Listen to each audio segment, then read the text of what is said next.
j'ai des vaches, j'ai une vache l'année dernière que j'ai vendue à 15 ans et demi, elle avait fait 12 veaux.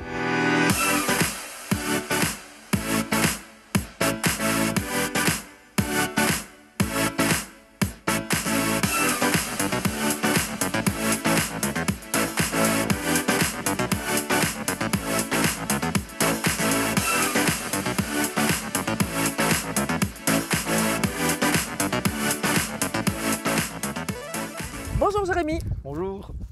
nous voilà à Rinsart, plutôt La Rule, en Gaume toujours. Oui.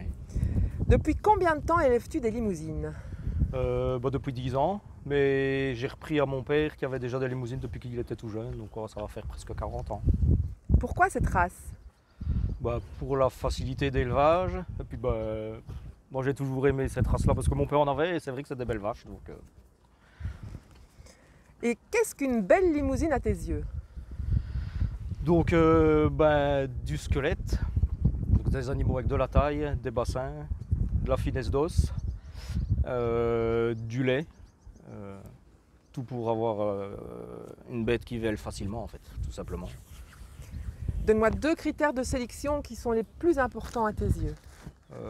Les bassins et la finesse d'os. Et ici, quel est l'âge au premier vélage? Aux alentours de 32 mois. Est-ce que tu as déjà une moyenne du nombre de vélages par vache ou c'est encore un peu trop juste pour te faire une idée J'ai des vaches, j'ai une vache l'année dernière que j'ai vendue à 15 ans et demi, elle avait fait 12 veaux. Mais en général, 6-7 veaux, c'est une vache qui va bien, 6-7 veaux. Comment gères-tu la docilité de ton troupeau? Déjà en stabulation l'hiver, paillage à la main, on n'a pas de pailleuse, on va dans les box tous les jours.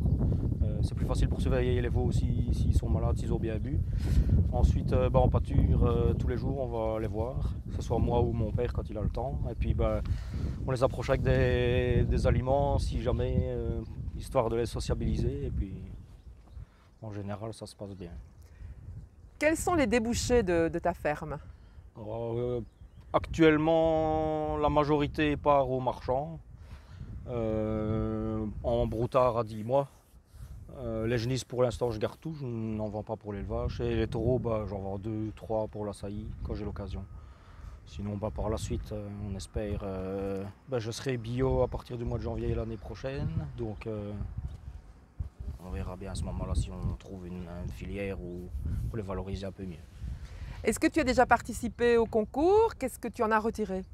Oui, plusieurs fois. Déjà même en étant à l'école, quand les bêtes n'étaient pas encore à mon nom, j'avais déjà acheté 2-3 bêtes et je participais avec mon père. On a eu l'occasion de faire plusieurs prix. On a même été il y a quelques années invité pour aller à Paris avec une vache. Sinon, j'aimerais bien encore continuer à participer, même si j'ai moins le temps et que ça devient de plus en plus exigeant parce que c'est relevé. Donc quand j'aurai quelque chose qui conviendra, oui, volontiers. Qu'est-ce que tu pourrais dire à quelqu'un qui hésite à y aller pour le stimuler à y aller? Déjà ne pas hésiter parce que même si le résultat n'est pas la clé, on se compare aux autres, on voit ce que les autres font. C'est surtout ça en fait, c'est voir ce que les autres font, ce qu'on sait faire et c'est une motivation pour évoluer pour la suite son élevage. Ici, est-ce que tu as recours à l'insémination ou à la monte naturelle?